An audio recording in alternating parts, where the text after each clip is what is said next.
Salut à tous et bienvenue sur Antenne Box. Aujourd'hui, on se retrouve pour débriefer le combat qui a eu lieu dans la nuit samedi à dimanche entre David Benavidez et David Morrell. Donc, combat qui était très attendu, ou en tout cas que moi j'attendais beaucoup. Ça faisait longtemps que je m'étais pas levé dans la nuit pour regarder un combat de boxe. Merci d'ailleurs à tous ceux qui m'ont filé des tips pour réussir à le regarder parce que c'était pas évident. Merci à Malik en plus, particulièrement parce qu'il m'a filé beaucoup de bons tuyaux. Donc je te salue Malik et merci. Et ouais, et merci à Noam aussi, j'en profite pour en parler, avec qui on a pas mal discuté après le combat et qui m'a permis de un peu structurer ma vision pour ce débrief. Juste avant de rentrer dans le dur, donc j'ai mes petites notes, mais j'ai pas revu le combat. Donc ce que je vais vous livrer, c'est mon sentiment, de mec qui a regardé le combat, à 5 heures du matin, comment je l'ai vécu sur le moment.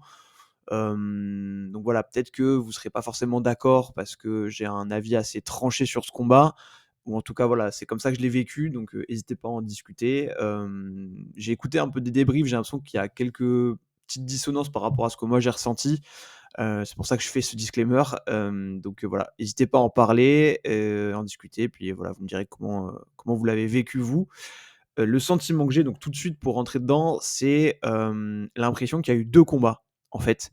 Dans le combat, il y a une première partie de combat où je me suis régalé, où, ça, partait de tous les côtés. C'était une première partie qui était hyper excitante, hyper disputée et on avait l'impression que ça pouvait tomber d'un côté comme de l'autre. Et on a une deuxième partie de combat, donc vraiment clairement en plus à partir du 6e round où, je vais être très dur, mais j'ai l'impression que, Benavidez, surnageait un peu et que Morrell est bien resté dans le combat, mais que c'était plus du tout le même, en face, qu'il arrivait plus à trouver l'énergie, à être actif, à proposer des choses, à trouver des solutions. À part le sursaut dans le 11e round, on va en parler aussi et tout le micmac qu'il y a eu. Mais voilà, j'ai senti, Benavidez vraiment prendre le large à partir du 6e. On avait une première moitié de combat qui était très disputée, très serrée, où ça partait vraiment dans tous les sens et une deuxième partie de combat du coup, pour le coup, où j'ai trouvé Morrell plus en difficulté et où j'ai pris moins de plaisir. Donc la première vraiment, je me suis régalé et la deuxième, à part, la fin de combat, c'était plus sur un rythme, qui était, moins excitant, je trouve, par rapport à ce que j'attendais. Je pensais que ce serait un feu d'artifice du début à la fin. C'était hyper cool, en vrai, tout le combat, mais voilà, la première partie était vraiment super excitante, là où la deuxième, ça s'est un peu ralenti. Mais après, si vous avez écouté, la preview qu'on avait fait avec Rob, c'est un peu ce qu'on pensait, qu'il se passerait du combat et ce que beaucoup d'autres pensaient d'ailleurs, hein. Je vais pas faire, Nostradamus. En plus, pour une fois que j'ai un bon prono, je vais pas faire le malin. Mais du coup, ce qui a fait la différence pour moi, et ça aussi pour le coup on en a pas mal parlé dans la preview, c'est vraiment le sujet de l'expérience. Je vais redévelopper, après à la fin, hein, mais c'est pas le niveau de Morrell qui a fait défaut en fait, parce qu'on a vu que Morrell avait un très, très gros niveau, le temps qu'il a été dans le combat. Mais pour moi, quand je parle d'expérience, je parle d'expérience au sens large en fait. On va revenir dessus, mais voilà, c'est à la fois dans la gestion de combat et sur les adversaires qu'il a pas eu au final et qui n'ont pas permis d'appréhender un combat de ce niveau-là de la meilleure des manières et de proposer mieux. Donc je vais revenir là-dessus parce que c'est un point qui est très important, pour moi, et pour, la globalité de ce débrief. Juste sur le combat en lui-même, pour en parler un peu d'abord avant de parler de, ce que cette défaite représente du coup, pour Morrell et ce qu'il nous a montré dans ce combat et du côté de Benavidez aussi. C'est vrai qu'on voit que dès le départ, Benavidez, il utilise bien son bras arrière au corps, donc c'est intelligent parce que comme Morrell, il est gaucher et d'ailleurs, pareil, c'est fou de voir comme Benavidez gère quand même bien les gauchers et surtout des gauchers techniques. Ça, c'est vraiment un point très, très fort de Benavidez. Donc oui, quand on boxe un gaucher, le foie, il est, du côté, avancé, donc c'est plus facile de le toucher pour un droitier quand on boxe contre un gaucher, pardon, donc c'est intelligent d'avoir, heu, essayé de viser cette partie-là d'abord. C'est lui qui fait reculer Morrell. On se disait les 2, c'est 2 mecs qui mettent le pressing, c'est 2 mecs qui avancent, donc qui fera reculer qui? Sans surprise, c'est Benavidez qui a gagné au début du combat à ce petit jeu-là. Et on voit que très vite, Benavidez, il utilise tous ses coups de vis un peu, ses crochets un peu où il baisse le bras, où il frappe direct derrière. Ça, il y en avait beaucoup qui rentraient. Morrell, lui, il travaille plus en vitesse, sur des combinaisons. On va voir, qu'il y a son bras arrière en ligne, donc dont on avait parlé aussi, qui passe quelques fois, hein, et il mise vraiment, lui, pour le coup, sur l'explosivité et de la puissance à chaque coup. On voit vraiment qu'il met de l'impact, qu'il veut faire mal quand il attaque Benavidez. et ben, la première partie de combat, c'est vraiment une bagarre où ils se rendent coup pour coup. Chacun a un temps fort auquel l'autre va répondre et il y a une séquence d'ailleurs où, ben, par exemple, le Benavidez, il passe un gros bras arrière à Morel et où Morel, juste derrière, il lui remet un coup qui fait un peu vaciller Benavidez, donc ça, c'était intéressant. On voit que les 2 sont très dangereux et pareil, un autre élément dont on avait parlé et qui était saillant, c'est qu'on voyait que, les fins d'enchaînement étaient très dangereuses sur, le contre adverse. En fait, quand quelqu'un finissait son enchaînement, l'autre essayait très vite de le contrer sur une ouverture et ça, ils ont essayé beaucoup de l'exploiter à courte distance et Benavidez, à ce petit jeu-là, a quand même eu plus de succès que Morel, même si Morel a été très, très, très solide, dans la façon d'encaisser. Dans le cinquième, on voit que Morel arrive même par instant à faire reculer un peu Benavidez, mais là où Benavidez il est bon, c'est qu'il reste solide, il s'affole pas, il laisse un peu passer l'orage et puis il continue à capitaliser comme depuis le début du combat sur des gros coups au corps. Donc ça a été vraiment une marque de fabrique de Benavidez sur tout le combat, je trouve. Le travail au corps qui a été beaucoup plus présent du côté de Benavidez que de Morel et ça a été payant parce que petit à petit, il va complètement saper Morel et ben, on se rend compte aussi que Morel finalement a beaucoup plus de trous dans sa défense malgré, ben, le footwork qu'on lui donne, hein, enfin et qu'il a, hein, évidemment, mais qu'il a plus de mal à trouver des solutions défensives face à l'agression de Benavidez et à son vice aussi, donc j'en parlais de ces coups un peu où il baisse les bras et cetera. Et finalement, les blocages de Benavidez, comme d'hab, ils marchent très, très bien. Donc ça peut faire un peu, pas très académique, peu orthodoxe, mais il s'en sort toujours bien sur ses blocages. Il est toujours vif quand même dans ses esquives, donc il s'en sort très bien là-dessus et on voit que Benavidez, encore une fois, lui, il arrive à appliquer et à dérouler son plan en étant un vrai rouleau compresseur et ensuite donc une fois qu'on a eu ça, vient la deuxième partie de combat dont je parlais, où là, ben, dès le sixième round, je trouve que Morel, il a l'air gazé. On voit que le travail de démolition de Benavidez, ben, il a commencé à payer. Morel, il a beaucoup moins d'impact, c'est visible, et il a beaucoup moins d'activité surtout. Donc en tout cas, comparé à la première partie de combat, c'est vraiment flagrant. C'est ma perception, encore une fois, ce que je vous disais, hein. Moi, je l'ai ressenti comme ça, vraiment, il y a un shift à partir du sixième round. Et on voit que Morel, il n'arrive pas à placer les combinaisons habituelles qu'on a l'habitude de le voir faire, donc ce crochet au corps, uppercut à la tête, ce crochet, avant, à la tête et bras arrière en ligne. Il n'arrive pas vraiment à les mettre. On voit qu'il essaie de les déclencher, mais que ça prend pas et on voit la différence d'expérience, en fait, à ce moment-là, parce que Benavidez, en fait, il a pris son temps et Morel, il a donné beaucoup trop d'énergie et parfois de façon stérile, en fait, en début de combat et on voit que là, en fait, il est cuit pour la deuxième partie de combat et que, ben, face à Benavidez qui a l'habitude justement, normalement, en plus de commencer doucement, mais là qui a commencé vite fort pour se mettre au niveau de Morel, bah, lui, il a plus géré les temps forts, les temps faibles. Alors il a quand même été très actif tout le long, mais il a gardé de la réserve et il s'est pas affolé, là où Morel a essayé de mettre beaucoup trop d'impact trop vite et parfois sur des séquences où ça avait pas vraiment d'intérêt. Et on voit aussi que, ben, les crochets et le travail au corps de Benavidez, ben, ils font la différence. Morel, il est plus assez actif, je l'ai dit en 2 partie de combat et il y a trop de moments où il subit et où il a vraiment du mal à trouver les ouvertures, en fait. On voit qu'il frappe beaucoup dans les gants, beaucoup dans la garde, donc Benavidez est très bon, mais voilà, il n'arrive pas à enclencher ses mouvements et à surprendre, en fait, vraiment Benavidez. Puis on a ce 11e round, donc qui est quand même, un peu le sursaut, où il se passe des choses.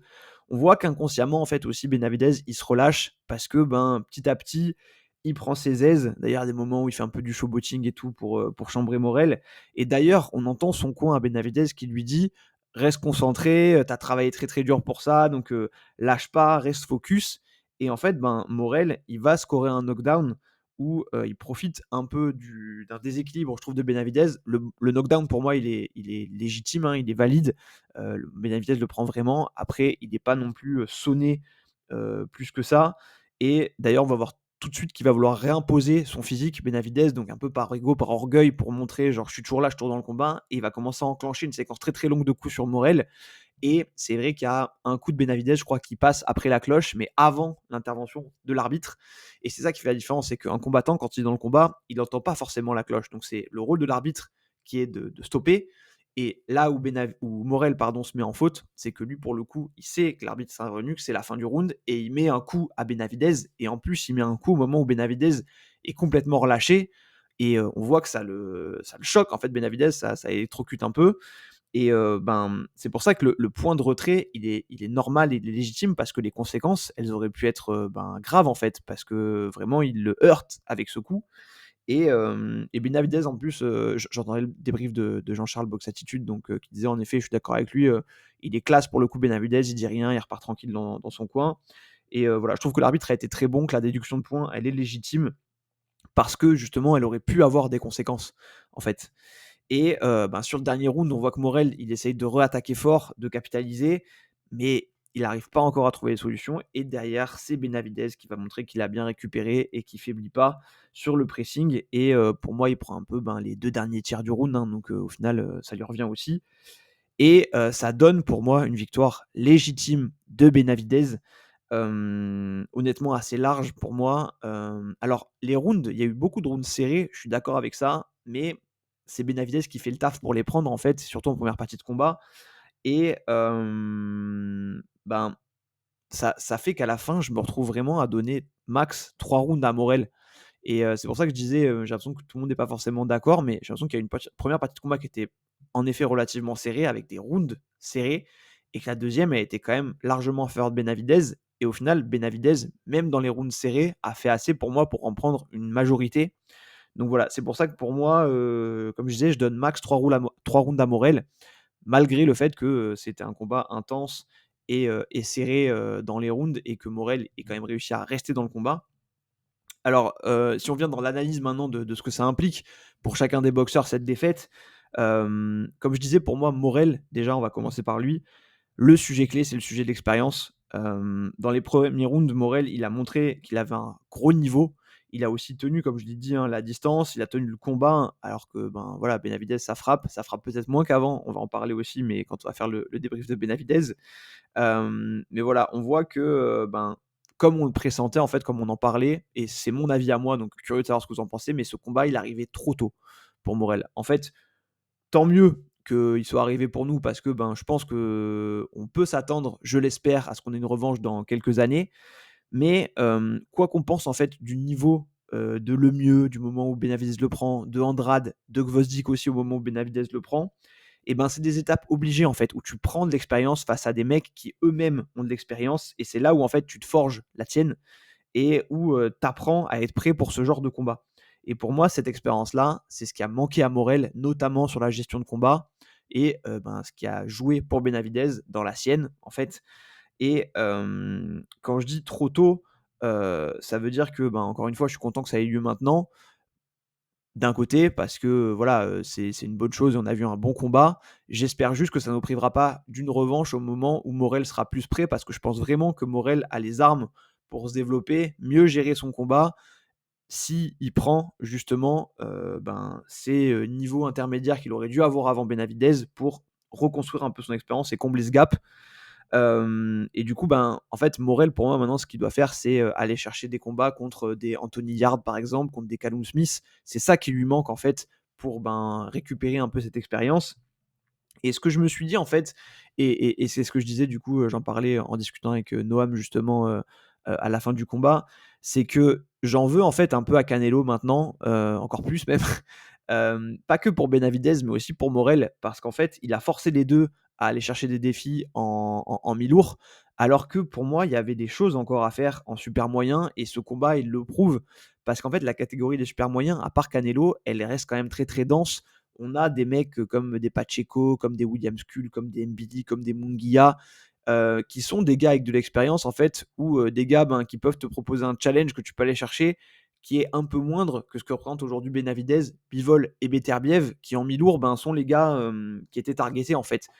Et voilà, je trouve ça dommage parce que je vois pas Morel redescendre en super moyen pour aller chercher ces combats-là, mais c'est des combats qui auraient pu faire du bien à Morel avant d'affronter Benavidez.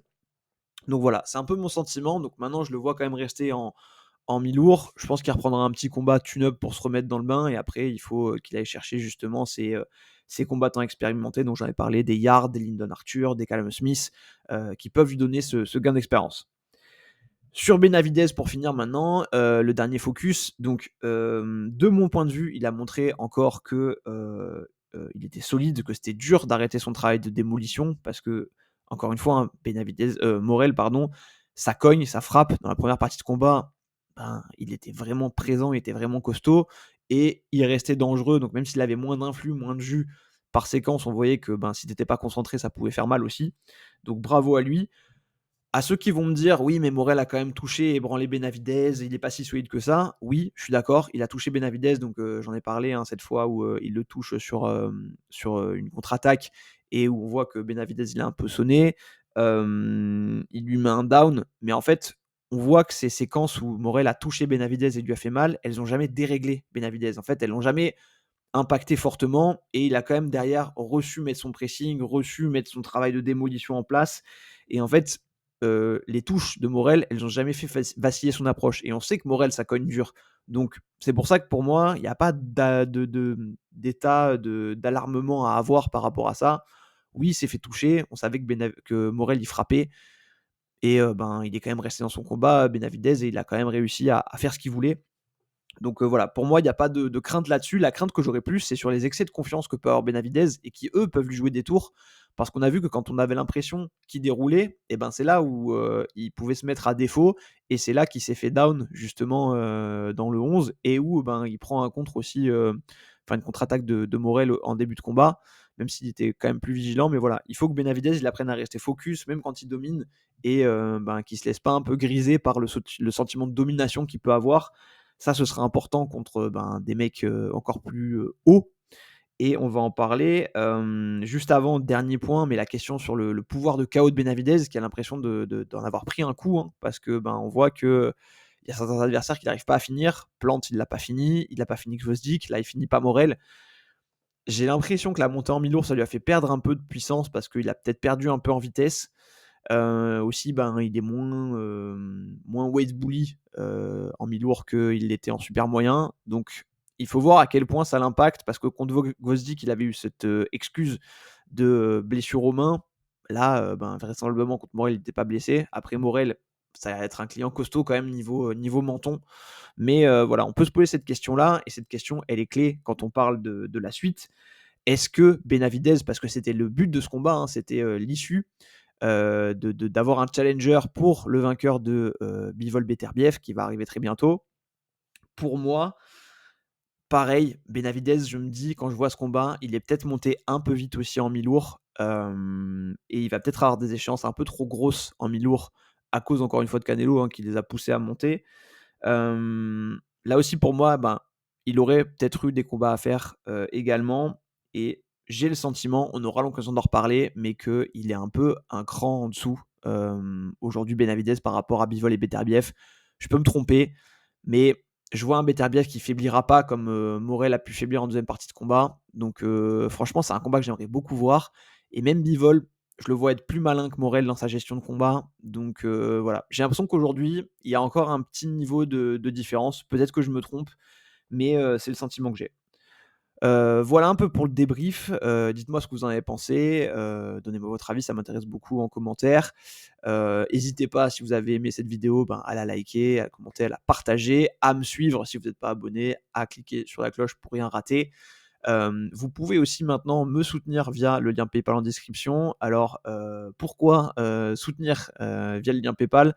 C'est parce que l'idée, bah, c'est pas de devenir riche avec cette chaîne, hein, je pense que je le serai pas, mais c'est plus de se dire, ça me permettrait d'investir dans du matériel un peu mieux, notamment des logiciels. Typiquement, ben, pour les lives, il y a un logiciel que j'utilise maintenant que je trouve un peu mieux que StreamYard, mais qui a une formule gratuite limitée et ben, avec une formule payante, ben, je pourrais cranter un peu là-dessus. Voilà, comme je l'ai dit, je monétise pas mes vidéos, c'est pas le but, l'idée c'est de vous partager ma passion. Après j'aime bien le faire dans de bonnes conditions, donc l'idée c'est pas non plus que ça me coûte de l'argent en plus du temps que ça me prend, donc je suis content de le prendre parce que, ben, c'est un kiff pour moi, c'est une passion et je me fais plaisir, aussi à moi en faisant ces vidéos.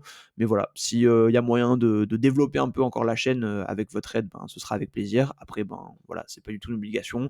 Le minimum, s'il vous plaît, c'est si la vidéo vous plaît, justement, pensez à la liker, vraiment ça m'aide beaucoup. On se retrouve très vite, notamment pour ben, l'analyse de Beterbiev Bivol 2. Je vous prépare une grosse vidéo là-dessus, sur les clés du combat, en revenant beaucoup sur ben, tout ce qui s'est passé dans le premier. Voilà, je taffe pas mal dessus depuis un moment, donc j'espère vous sortir une belle vidéo qui vous plaira. Je vais peut-être pas parler des prochains combats qu'il va y avoir. Donc, il y en a qui m'intéressent, donc, Berinchik contre, Keyshawn Davis et Barbosa contre Cathedral. Ça, en fait, je vais les regarder, mais j'ai l'impression que l'investissement pour faire une vidéo et le nombre de vues que ça va faire, ben, il est trop, dérisoire. Donc peut-être qu'on en parlera dans un café de la boxe avec Rob, qu'on fera un débrief. Pareil, je vous ai pas parlé de la sous-carte, j'avoue que je l'ai pas regardé. Je me suis juste levé pour, Benavidez, Morel. Je vais regarder, par contre, Fulton contre Figueroa et le combat de Cruz parce que ça m'intéresse, mais j'avoue qu'au moment où je tourne cette vidéo, je l'ai pas fait.